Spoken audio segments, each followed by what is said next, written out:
High, my name is Subhadip Kayal. I am a biology teacher. আমার বাড়ি ডায়মন্ড হারবার। আমার ইউটিউব চ্যানেল লার্নিকে আইসিএসসি ক্লাস 9-এর cell the unit of life এই চ্যাপ্টারটা আজকে আমি স্টার্ট করব। Cell the unit of life এই যে চ্যাপ্টারটা আছে, এখানে একটা সেলকে আমরা ডিটেলসে স্টাডি করব, বিশেষ করে আমাদের অ্যানিমেল সেলকে। তার সাথে প্ল্যান্ট সেলেরও বেশ কিছু জিনিস আছে, সেটা আমরা দেখে নেব। যদি ওভারঅল একটা সেলকে দেখতে পাওয়া যায়, এটা এতটাই ছোট, মানে মাইক্রোস্কোপিক। খালি চোখে তো একটা সেলকে আমরা দেখতে পাই না। মাইক্রোস্কোপ আবিষ্কার হওয়ার পর আমরা বুঝলাম যে আমাদের যে বডি, সেই বডি একটা সেল দিয়ে তৈরি হয়েছে। এবং এই যে আমরা কথা বলছি, হেঁটে বেড়াচ্ছি বা খাবার খাচ্ছি, যাই করি না কেন, বা আমাদের ওভারঅল স্ট্রাকচার, সেটা কিন্তু আমাদের সেল কন্ট্রোল করছে, সেল দিয়েই তৈরি হয়েছে। এই হাতটা আমার সেল দিয়ে ফর্ম করেছে। এবারে এই হাত দিয়ে কোনো একটা কাজ করছি, তার মানে এই সেলগুলোই তো ফাংশন করছে একসাথে। এর ফলে আমরা সেই কাজটা করতে পারছি। সেই কারণে এই যে সেলকে বলা হয় the cell is the fundamental structure and functional unit of all living unit. মানে যে কোনো লিভিং অর্গানিজম যদি দেখতে পাওয়া যায়, তাহলে তার সেলটাই কিন্তু সব কিছু করছে। স্ট্রাকচার দেওয়া হোক, ফাংশন দেওয়া হোক, এভরিথিং একটা সেলই করছে। এবারে কি বলছে, it is the smallest part of the body. তাহলে আমাদের বডির সব থেকে ছোট কি সেল। সেল দিয়েই তো জুড়ে জুড়ে আমাদের এই বডিটা ফর্ম করেছে। যদি আমরা টিস্যু চ্যাপ্টার দেখে নিই, তাহলে সেলগুলো থেকে হবে টিস্যু, টিস্যু থেকে হবে অর্গ্যান, অর্গ্যান থেকে অর্গ্যান সিস্টেম, লাস্টে ফাইনালি আমাদের যে হিউম্যান বডি অর্গানিজম। তাহলে সব থেকে ছোট স্মলেস্ট ইউনিট হলো সেল। এবারে বলছে every cell has its own life. প্রত্যেকটা ইন্ডিভিজুয়াল সেলের লাইফ আছে, এবং প্রত্যেকের লাইফ কিন্তু একই রকম নয়। অ্যাজ ফর এক্সাম্পল, যদি আমরা আরবিসি দেখি, আরবিসিতে একটা সেল, সে 120 ডেজ লাইফ স্প্যান। আবার ডব্লিউবিসি দেখলে 2 উইক, প্লেটলেট দেখলে 3 থেকে 4 ডেজ। তো প্রত্যেক সেলের কিন্তু লাইফ একই রকম নয়, কিন্তু প্রত্যেকটা ইন্ডিভিজুয়াল সেলের কিন্তু নিজস্ব লাইফ আছে। এখানে একটা জিনিস লিখেছি, সেল বিল্ডিং ব্লক। এই যে আমাদের একটা বাড়ি, তাহলে বাড়িটা কিভাবে ফর্ম করেছে, এক একটা ইট গেঁথে গেঁথে ফর্ম করেছে। তাহলে ইটটা কি বিল্ডিং ব্লক। তো এই বাড়িটাকে তৈরি করতে গেলে একটা ইটের দরকার, ইট ছাড়া তো এই বাড়ি ফর্ম করা সম্ভব নয়। ঠিক তেমনই আমাদের বডি তৈরি করতে গেলে সেল লাগবে, তাই সেলকে বলা হচ্ছে বিল্ডিং ব্লক। এবারে ওভারঅল যদি আমরা একটা অ্যানিম্যাল সেল দেখে নিই, তার ভিতরে কি কি আছে এবং আমরা কি স্টাডি করব, সেটা তাহলে একটা আইডিয়া হয়ে যাবে। তাহলে এটা একটা অ্যানিম্যাল সেল। এই সেলটা যে অ্যানিম্যাল সেল কিভাবে বুঝবো, এই যে এখানে আছে সেন্ট্রোজোম। যদি কোনো সেলে সেন্ট্রোজোম থাকে, তাহলে সেটা অ্যানিম্যাল সেল। প্ল্যান্ট সেলের ক্ষেত্রে কিন্তু সেন্ট্রোজোম থাকে না। আর এই যে সেন্ট্রোজোম, এই সেন্ট্রোজোমই একটা সেলকে ব্রেকডাউন করে দুটো সেল ফর্ম করতে হেল্প করে। মানে সেল ডিভিশন করতে গেলে এই সেন্ট্রোজোমকে লাগে। এবারে যদি তোমরা দেখে নাও নার্ভ সেল, সেখানে কিন্তু সেন্ট্রোজোম ইজ অ্যাবসেন্ট। তার মানে নার্ভ সেল কিন্তু সেল ডিভিশন করতে পারে না। যেমন আরবিসি, সেখানে তো নিউক্লিয়াস নেই, তারাও কিন্তু ডিভাইড করতে পারে না। তাহলে সব সেল কিন্তু ডিভিশন করতে পারে না। তাহলে যেসব সেলের ক্ষেত্রে সেন্ট্রোজোম আছে, তারাই কিন্তু একমাত্র সেল ডিভিশন করতে পারে। এবারে বলছে সেলের এই যে সেল অর্গানেলস গুলো যার উপরে ভেসে বেড়াচ্ছে, তাকে বলা হচ্ছে সাইটোপ্লাজম। এটা হচ্ছে লিকুইড লাইক স্ট্রাকচার। এবারে এটা হলো nucleus, control centre of a cell. এই নিউক্লিয়াস পুরো সেলটাকে কন্ট্রোল করে। গলগি বডি আছে, এরা যে কোনো একটা জিনিসকে এক জায়গা থেকে আরেক জায়গায় ট্রান্সফার করতে হেল্প করে, বিভিন্ন জিনিস সিক্রেশন করে। রাইবোজোম আছে, protein factory of a cell, আমাদের প্রোটিন তৈরি করতে হেল্প করা হয়। এবারে যে রাফ এন্ডোপ্লাজমিক রেটিকিউলাম, এটা হলো লাইসোজোম, এটা হলো মাইটোকন্ড্রিয়া, এটা হলো স্মুথ এন্ডোপ্লাজমিক রেটিকিউলাম। যদি এন্ডোপ্লাজমিক রেটিকিউলামের গায়ে রাইবোজোম লেগে থাকে, তাহলেই সেটা রাফ এন্ডোপ্লাজমিক রেটিকিউলাম। এই যে dot dot dot dot line দেওয়া আছে, আর এটার ক্ষেত্রে ডট ডট রাইবোজোম নেই, তাই এটা স্মুথ এন্ডোপ্লাজমিক রেটিকিউলাম। লাইসোজোমকে কি বলা হয়, সুসাইডাল ব্যাগ। একটা সেলের যখন বয়স হয়ে যায়, সে আর ডিভিশন করতে পারছে না, তখন এই লাইসোজোম নিজেই ব্রেক করে ফেলে। ওই লাইসোজোমের ভিতরে 40 different types of hydrolytic enzyme is present. তাহলে ওই হাইড্রোলাইটিক এনজাইমগুলো একটা সেলকে ডাইজেস্ট করতে হেল্প করে, সেলটা মরে যায়। তারপর এখানে আছে mitochondria, power house of cell. আমাদের বডিতে যে রেসপিরেশন হয়, সেলুলার রেসপিরেশন করতে গেলে যে এনজাইম লাগে, সেটা মাইটোকন্ড্রিয়া কি করে, সেই এনজাইমগুলোকে আমাদের সাপ্লাই দেয়। তো এই হলো আমাদের ওভারঅল একটা অ্যানিমেল সেল। এই চারপাশে এইটা যেটা আছে, এটা হচ্ছে সেল মেমব্রেন। তাহলে এটা হলো নিউক্লিয়াস। ঠিক আছে, তাহলে এইটা আমরা ডিটেলে স্টাডি করব নেক্সট স্লাইডে। তো আমরা ইন্ট্রোডাকশন হিসাবে একটা অ্যানিমেল সেলকে দেখে নিলাম, আর সেল মানে কি জিনিস একটা আমরা আইডিয়া করলাম। আরেকটা জিনিস, আমাদের এই যে দাঁড়িয়ে আছি কন্টিনিউয়াসলি কিন্তু সেল কিন্তু মারা যাচ্ছে। এই যে আমাদের স্কিন, আমি এই যে হাতটা ঝেড়ে দিচ্ছি, অসংখ্য সেল কিন্তু কন্টিনিউয়াসলি কি হচ্ছে, ডেড হয়ে যাচ্ছে এবং সেই জায়গায় নতুন সেল চলে আসছে, যেটা আমরা খালি চোখে দেখতে পাচ্ছি না। মানে আমাদের বডিতে এত সেল আছে যে সেখান থেকে কন্টিনিউয়াসলি যদি 10,000 সেল যদি ডেড হয়ে বডি থেকে খসে পড়েও যায় তাহলে আমাদের কিচ্ছু এসে যাবে না, তার কারণ এত সেল আমাদের বডিতে আছে। ঠিক আছে, তো এই হলো আমাদের ইন্ট্রোডাকশন। তারপরে আমরা নেক্সট স্লাইডে ধীরে ধীরে ডিটেলসে দেখে নেব। আমাদের চারপাশে যে অর্গানিজম দেখতে পাওয়া যায়, কেউ কেউ মাল্টিসেলুলার, কেউ কেউ ইউনিসেলুলার। যারা ইউনিসেলুলার তাদেরকে তো আমরা মাইক্রোস্কোপ ছাড়া দেখতে পাবো না, কিন্তু যারা মাল্টিসেলুলার যেমন আমরা হিউম্যান বা আদার্স অ্যানিমেলস, প্ল্যান্টস, এরা সব মাল্টিসেলুলার। বাট এই যে একটা মাল্টিসেলুলার অর্গানিজম, এদের বডিতে এত সেল আছে, কিন্তু আমাদের যে লাইফ সেটা কিন্তু স্টার্ট হয়েছে জাইগোট থেকে। জাইগোট কিন্তু একটা সিঙ্গেল সেল, হ্যাপ্লয়েড সেল জুড়ে জুড়ে জাইগোট ফর্ম করে। এই স্লাইডে আমরা ডিটেলে একটা আইডিয়া করে নেব কিভাবে জাইগোট ফর্ম করলো এবং সেই জাইগোট থেকে কিভাবে আমরা ধীরে ধীরে এত বড় হলাম। তো এখানে একটা লাইন বইতে আছে, most organisms including our cells start life as a single cell called the zygote. তার মানে আমরা মায়ের পেটে যখন ছিলাম, প্লাসেন্টা তখনও ফর্ম করেনি, তখন কিন্তু জাইগোট ফর্ম হয়েছে স্পার্ম আর ওভামের ফিউশনের ফলে, যেটাকে আমরা বলি ফার্টিলাইজেশন। তাহলে ওই যে জাইগোট, ওর ভিতরে কি আছে আমরা একটু দেখে নিই। তাহলে আমাদের এই যে সেল, সেল তো টু টাইপস, একটা ডিপ্লয়েড সেল, একটা হ্যাপ্লয়েড সেল। কি করে বুঝবো কোনটা ডিপ্লয়েড কোনটা হ্যাপ্লয়েড? যদি ডিপ্লয়েড সেল হয়, এই সেলের যে নিউক্লিয়াস, সেই নিউক্লিয়াসের ভিতরে ক্রোমোজোম নাম্বার পেয়ারে থাকবে। যেমন যদি হিউম্যান বডি হয়, তাহলে আমাদের একটা সিঙ্গেল নিউক্লিয়াসের ভিতরে ক্রোমোজোম আছে 46 অর 23 পেয়ার্স, মানে প্রত্যেকটা ক্রোমোজোম দুটো করে আছে। যদি 1 নম্বর ক্রোমোজোম হয় তাহলে সেটা দুটো আছে, 2 নম্বর ক্রোমোজোম হয় দুটো আছে, 3rd নাম্বার ক্রোমোজোম দুটো আছে, সবাই পেয়ারে আছে। সেই কারণে এখানে লেখা হচ্ছে 23 পেয়ার্স।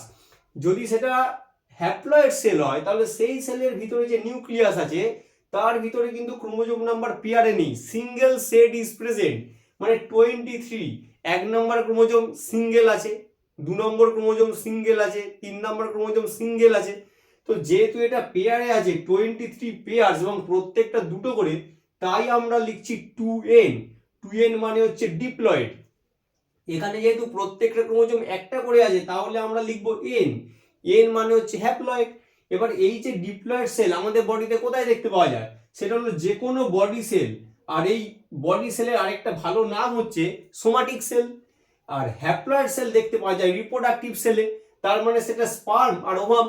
তাহলে হিউম্যান বডি যদি মেল হয়, তার যে রিপ্রোডাক্টিভ অর্গ্যান টেস্টিস সেখানে ফর্ম করে স্পার্ম, আর যদি সেটা ফিমেল হয় তাহলে ওভারিতে তৈরি হয় ওভাম। তারা কি হ্যাপ্লয়েড সেল, সেখানে ক্রোমোজোম নাম্বার হাফ থাকে মানে 23। এবারে যদি আমরা ক্রোমোজোম কত রকমের হয় একটা আইডিয়া করে নিই। Chromosome two types, autosome, sex chromosome. Autosome হচ্ছে 44 মানে 22 পেয়ার্স।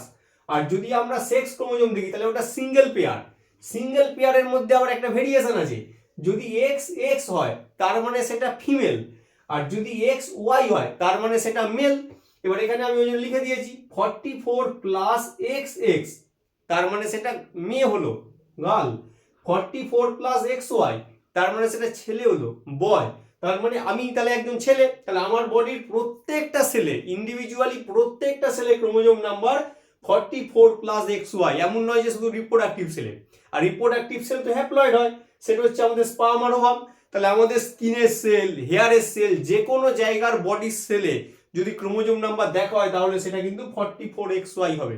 কিন্তু যদি সে ফিমেল হয় তাহলে সেটা হবে 44 প্লাস XX। এবারে দেখে নাও, তাহলে ফাদারের বডিতে যে রিপ্রোডাক্টিভ সেল ফর্ম করবে, কোনো না কোনো সেল থেকে তো ফর্ম করবে, তাহলে ফাদারের বডিতে যেই সেলই থাক না কেন তাহলে 44 প্লাস XY। আর মায়ের ক্ষেত্রে কি হচ্ছে 44 প্লাস XX। এবারে বাবা টু টাইপ স্পার্ম প্রডিউস করতে পারে, একটা 22 প্লাস X, তার মানে সেই স্পার্মে X আছে, আরেকটা 22 প্লাস Y, সেই স্পার্মে Y আছে। তার কারণ কি, ছেলেদের ক্ষেত্রে XY দু রকমের হচ্ছে সেক্স ক্রোমোজোম থাকে, কিন্তু মেয়েদের ক্ষেত্রে কি হচ্ছে XX, তার মানে মা একটা সিঙ্গেল টাইপেরই ওভাম তৈরি করতে পারবে যেখানে সেক্স ক্রোমোজোম থাকবে X। এবার যদি আমরা দেখে নিই sperm 22 plus x, ovum 22 plus x, তাহলে এই দুটো যখন ফিউজ হয়ে যাবে ফিমেল বডিতে তখন ফর্ম করবে 44 প্লাস এক্স এক্স, তাহলে একটা মেয়ে তৈরি হবে। এবারে স্পার্ম 22 প্লাস ওয়াই, মা তো 22 প্লাস এক্সই দেবে, তাহলে 22 প্লাস এক্স, তাই 22 plus X plus 22 plus Y এই দুটো যখন জুড়ে যাবে তখন হবে 44 প্লাস এক্স ওয়াই, তাহলে তৈরি হবে ছেলে।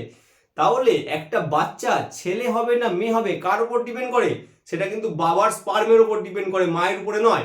গ্রামের দিকে দেখা যায় একটি মহিলার ছেলে হয়নি বলে তাকে মারধর করা হচ্ছে, আমি আমার স্টুডেন্টদের অল টাইম বলি এমন ঘটনা দেখলেই বাবাটাকে ধরে বেরিয়ে আসতে। তার কারণ কি?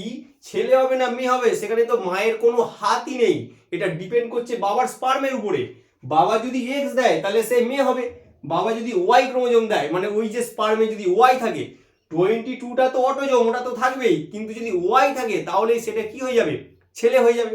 তাহলে আমাদের একটা আইডিয়া হয়ে গেল এই যে জাইগোট তাহলে স্পার্ম আর ওভামের ফিউশনের ফলে তৈরি হলো। এবারে এই জাইগোট কন্টিনিউয়াসলি ডিভিশন করে করে সেল ডিভিশন করে করে একটা থেকে দুটো, দুটো থেকে চারটে, এইভাবে যখন সেল ডিভিশন করছে তখন আমাদের এই মাল্টি সেলুলার অর্গানিজম আমরা হিউম্যান বডিতে ট্রান্সফার হয়ে গেছি। তো এই জায়গাটা দেখে নাও, তারপরে আমরা বাকি টপিকগুলো ডিটেলসে দেখব। যে কোনো একটা সেল সেটা তো মাইক্রোস্কোপিক হয়, সেটাকে আমরা যতক্ষণ না পর্যন্ত আমাদের মাইক্রোস্কোপ আবিষ্কার হয়েছে আমরা কিন্তু জানতাম না যে আমাদের বডি সেলস দিয়ে ফর্ম হয়েছে। এই স্লাইডে আমরা ওভারঅল একটা হিস্ট্রি দেখে নেবো যে কিভাবে সিম্পল মাইক্রোস্কোপ এলো, তারপরে কম্পাউন্ড মাইক্রোস্কোপ এলো, তারপরে হচ্ছে আমাদের ইলেকট্রন মাইক্রোস্কোপ এলো। এই যে আমাদের সিম্পল মাইক্রোস্কোপ যেটা first microscope was constructed by Dutch scientist Antony van Leeuwenhoek. His microscope were called simple microscope. উনি যে মাইক্রোস্কোপ তৈরি করেছিলেন সেটাকে বলা হয়েছিল সিম্পল মাইক্রোস্কোপ। ওর যে magnifying power 200 times use single biconvex lens. তাহলে ওনার যে মাইক্রোস্কোপে একটা সিঙ্গেল লেন্স ছিল, লেন্সটা ছিল বাই কনভেক্স, 200 টাইমস জুম করে দেখা যেত। এর ফলে একটা বেসিক আইডিয়া করা গেছিল যে কিছু না কিছু জিনিস আছে যেটা আমাদের বডিকে ফর্ম করেছে, কিন্তু সেল সম্পর্কে কিন্তু সেইভাবে কিন্তু আইডিয়া আসেনি। পরবর্তীকালে compound microscope was constructed by an English scientist Robert Hooke প্রথম সেল আবিষ্কার করেছিলেন। উনি যখন কম্পাউন্ড মাইক্রোস্কোপ আবিষ্কার করেন তখন দুটো লেন্স ইউজ করেছিলেন বাই কনভেক্স। এবারে উনি ওই যে হোমিওপ্যাথি শিশির হয় ওষুধের, তার উপরে একটা কর্ক থাকে, সেই কর্ককে স্লাইস করে ওই মাইক্রোস্কোপের তলায় দিয়ে দেখেছিলেন এরকম রুম লাইক স্ট্রাকচার দেখতে পাওয়া যাচ্ছে, এবং ওই রুমগুলো থেকে উনি নাম দিয়েছিলেন সেল। উনি কিন্তু তাহলে ডেড সেল আবিষ্কার করেছিলেন, লিভিং সেল কিন্তু নয়। তাহলে ওই যে কম্পাউন্ড মাইক্রোস্কোপ তার ম্যাগনিফাইং পাওয়ার 2000 টাইম আর ইউজ কি 2 বাই কনভেক্স লেন্স। কিন্তু এই দুটো যে মাইক্রোস্কোপ আছে প্রত্যেকটা কিন্তু লাইটের সাহায্য নিয়েই আমরা কিন্তু দেখব। লাইট ছাড়া এই যে স্পেসিমেনটাকে আমরা বড় করে দেখছি সেটা দেখা কিন্তু সম্ভব নয়। তারপরে আবিষ্কার করা হলো electron microscope. Magnifying power 2 lakh Times use beans of electron. এক্ষেত্রে কিন্তু কোনো লাইট ইউজ হচ্ছে না এবং আমরা চোখ দিয়ে কিছু দেখতে পাবো না। একটা স্পেসিমেনকে ওই মাইক্রোস্কোপে দিয়ে ওটাকে সুইচ টিপলে একটা স্ক্যানারের সাহায্যে স্ক্যান হয়ে প্রিন্ট হয়ে বেরিয়ে আসে।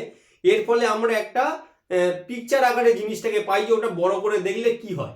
যখনই ইলেকট্রন মাইক্রোস্কোপ আবিষ্কার হলো তারপর কিন্তু আমরা অ্যাকচুয়ালি সেল সম্পর্কে আইডিয়া করলাম খুব ভালোভাবে।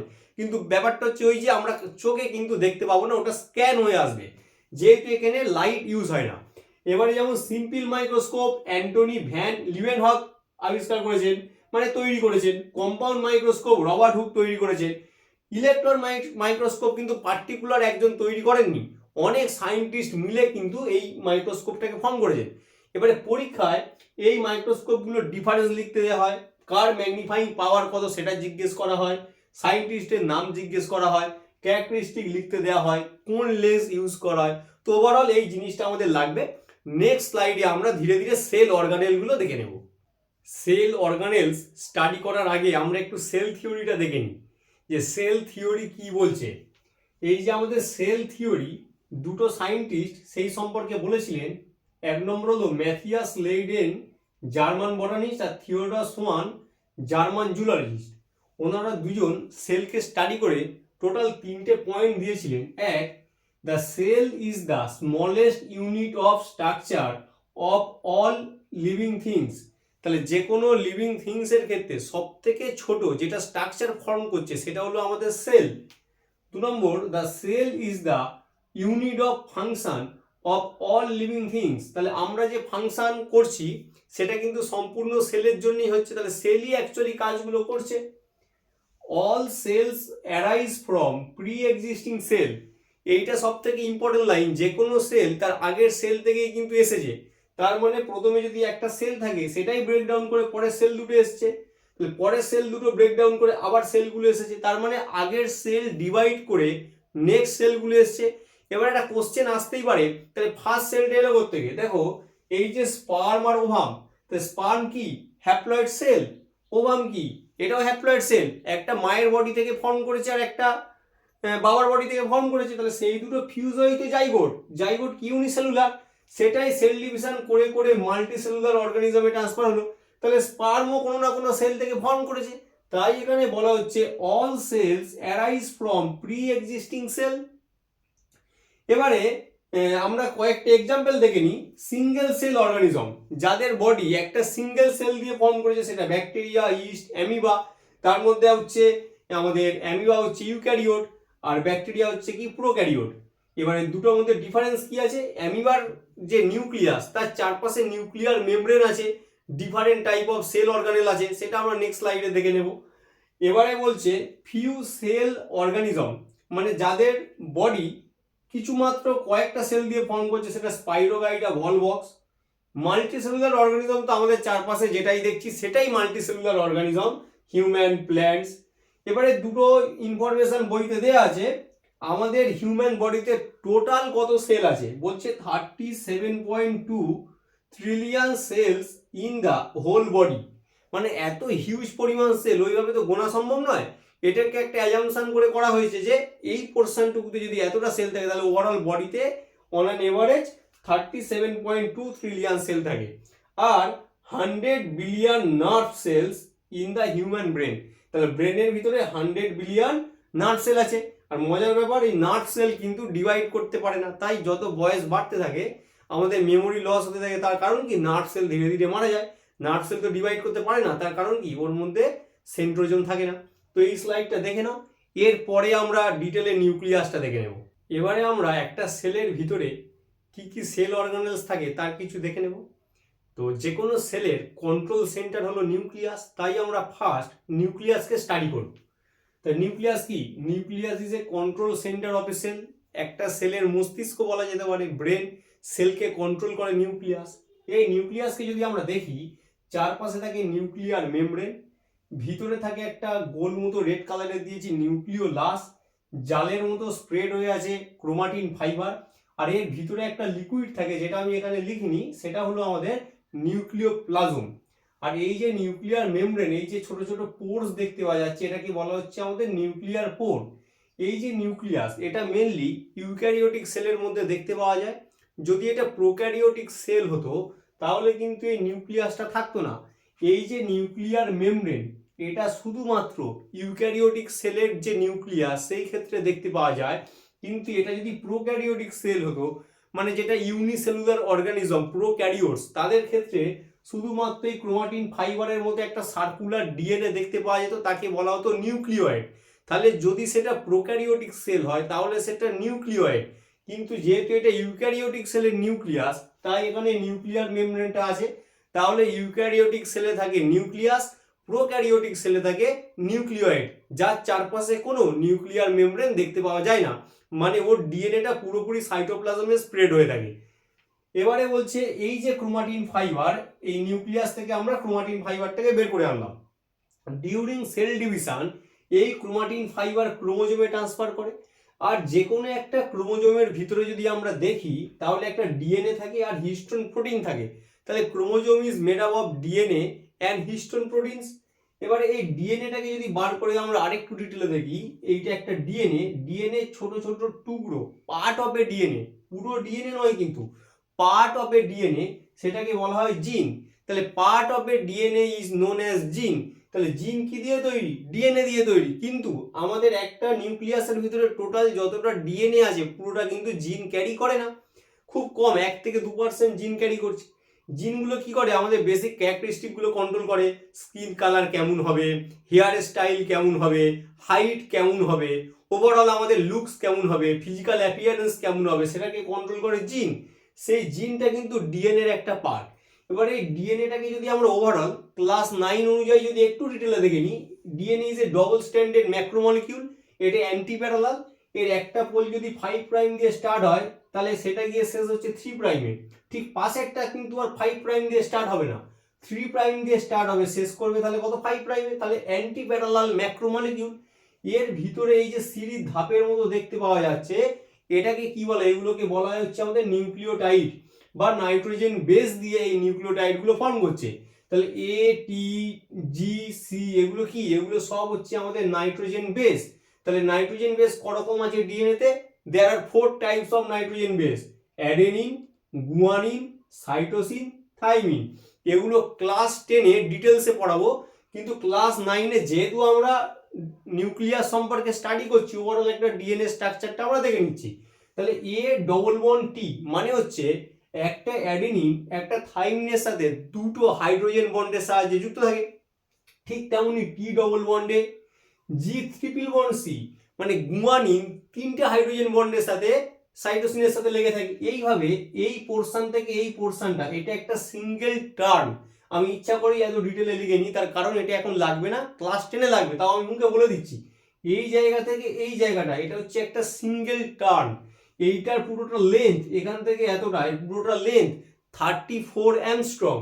এবার এই একটা সিঙ্গেল টার্নে টোটাল এই যে বেস পেয়ার কটা আছে, 1 2 3 4 5 6 7 8 9 10। তাহলে একটা সিঙ্গেল টার্ন টোটাল লেন্থ হলো 34 অ্যাংস্ট্রম। তার ভিতরে টোটাল এই বেস পেয়ার মানে সিরিজ ধাপ আছে 10। এবারে এইটা কতটা চওড়া হবে, এটা তো লম্বা বুঝে গেলাম, একটা সিঙ্গেল টার্ন 34 অ্যাংস্ট্রম। এটা কতটা চওড়া, এটা হলো আমাদের 20 অ্যাংস্ট্রম। এগুলো সব ক্লাস 10 এ আমরা ডিটেলে দেখব। আরেকটা জিনিস তোমাদের মনে রাখতে হবে, এ আর জি মানে অ্যাডেনিন এন্ড গুয়ানিন, এদের দুজনকে একসাথে বলা হয় পিউরিন বেস। তাহলে A and G known as purine base, আর T and C known as pyrimidine base. তাহলে এ এন্ড টি দুটি হাইড্রোজেন বন্ডের সাথে লেগে থাকে, and G and C 1 2 3 hydrogen বন্ডের সাথে লেগে থাকে। তাই এখানে লিখে দিয়েছি যে এগুলো সব একটা হাইড্রোজেন বন্ড। তাহলে এটা হলো ওভারঅল একটা ডিএনএ। ডিএনএ কোথায় থাকে, ক্রোমোজোমের ভিতরে। ক্রোমোজোম পেঁচিয়ে তৈরি করে ক্রোমাটিন ফাইবার। ক্রোমাটিন ফাইবার নিউক্লিয়াসের ভিতরে থাকে, এবং ওই ক্রোমাটিন ফাইবারের চারপাশে থাকে নিউক্লিয়ার মেমব্রেন, যদি সেটা ইউক্যারিওটিক সেল হয়। আর যদি ওটা প্রোক্যারিওটিক সেল হয় তাহলে একটা সার্কুলার ডিএনএ সাইটোপ্লাজমে ভেসে বেড়ায়, সেক্ষেত্রে কোনো নিউক্লিয়ার মেমব্রেন থাকবে না, তার নাম হয়ে যাবে নিউক্লিয়েড। এবার এখানে কি লিখছি, chromosome are made of chromatin which is composed of hereditary unit. তাহলে হেরিডিটারি ইউনিট কি, জিন। একটা বাচ্চাকে দেখলে বোঝাই যায় যে সে কিছুটা বাবার মতো হয়েছে, কিছুটা মায়ের মতো হয়েছে। কার জন্য, জিনের জন্য। ওই যে স্পার্ম এন্ড ওভাম ফিউজ করে তবে তো জাইগোট তৈরি হয়েছিল ফার্টিলাইজেশন করে। ফার্টিলাইজেশন কোথায় হয়, ফার্টিলাইজেশন হয় আমাদের ফ্যালোপিয়ান টিউবে।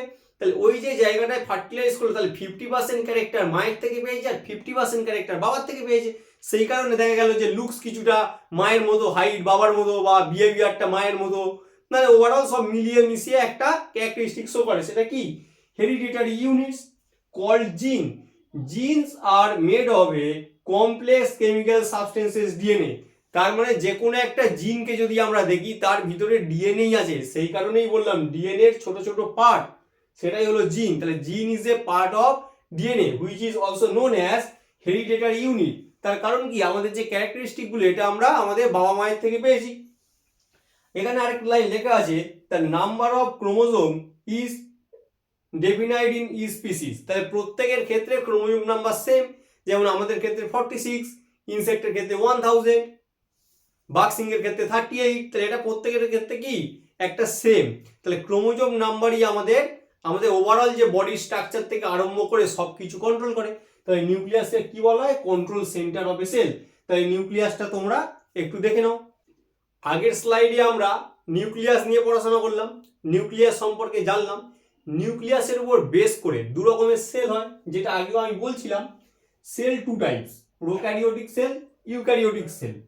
এই যে প্রোক্যারিওটিক সেল এর ভিতরে থাকে সার্কুলার ডিএনএ বা কোনো কোনো বইতে আছে সার্কুলার ক্রোমাটিন ফাইবার, সেটা যাই হোক তাকে আমরা বলবো নিউক্লিয়য়েড, কিন্তু কখনোই নিউক্লিয়াস বলতে পারবো না। তার কারণ কি, এর চারপাশে নিউক্লিয়ার মেমব্রেন নেই, আর সেল অর্গানেলস এর মধ্যে অনলি রাইবোজোম ইজ প্রেজেন্ট। তার মানে যদি একটা প্রোক্যারিওটিক সেল হয়, অ্যাজ ফর এক্সাম্পল ব্যাকটেরিয়া, তার ভিতরে একটা জেনেটিক মেটেরিয়াল থাকবে তার নাম নিউক্লিয়য়েড, আর হচ্ছে প্রোটিন সিনথেসিসের জন্য রাইবোজোম থাকবে।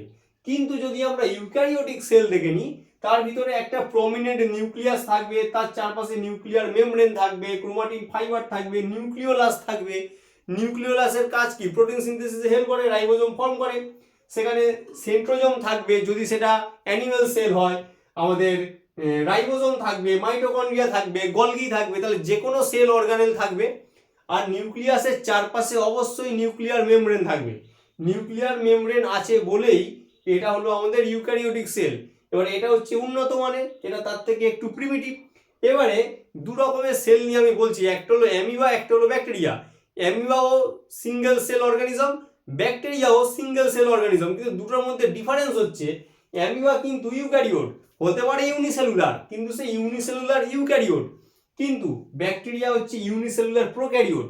আর আমাদের যে বডিতে যে সেল আছে বা যে কোনো মাল্টিসেলুলার অর্গানিজম, তারা অলওয়েজ ইউক্যারিওট, কিন্তু কখনোই আমাদের প্রোক্যারিওটিক সেল দিয়ে মাল্টিসেলুলার অর্গানিজম হবে না। তো আজকের ক্লাসে ওভারঅল আমরা অনেক কিছুই শিখলাম। এরপরে নেক্সট ভিডিওতে আমরা বাকি যে সেল অর্গানেলগুলো আছে সেগুলো আমরা ডিটেলে স্টাডি করব। আজকের যতটা হলো তোমরা পড়াশোনা করো, খাতায় নোট করো। কোনো অসুবিধা হলে অবশ্যই কমেন্ট করে জানাবে। আর যারা নতুন এই চ্যানেলটা দেখছেন তারা অবশ্যই সাবস্ক্রাইব করবেন, আর যদি কোনো স্টুডেন্ট দেখে থাকো তোমার বন্ধুদের সাথে শেয়ার করবে। মোটামুটি আইসিএসসি যে চ্যাপ্টারগুলো আছে বিভিন্ন ক্লাসের অবশ্যই আমি শেয়ার করে দেবো। সবাই ভালো থাকবেন, থ্যাংক ইউ।